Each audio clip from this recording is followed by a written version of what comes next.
अस्सलाम वालेकुम। अगर आपने कोई प्रॉपर्टी खरीद तो कर ली है, लेकिन उस प्रॉपर्टी का जो एग्रीमेंट है, उस एग्रीमेंट में आपने प्रॉपर प्रॉपर्टी की डिस्क्रिप्शन नहीं दी। मतलब कि आपने ये नहीं बताया कि इसका प्लॉट नंबर क्या है, इसका हदूद अरबा क्या है, ये कितने मरले का है, ये कहाँ वाक़या है, इसका मौज़ा क्या है, खसरा क्या है, ख़तूनी क्या है।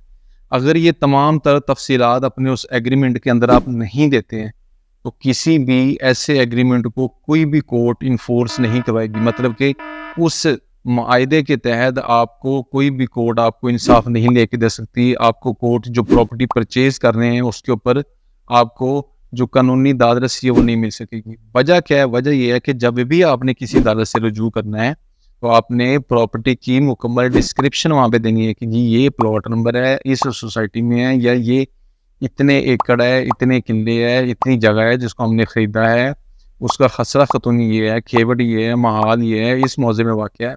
अगर ये सारी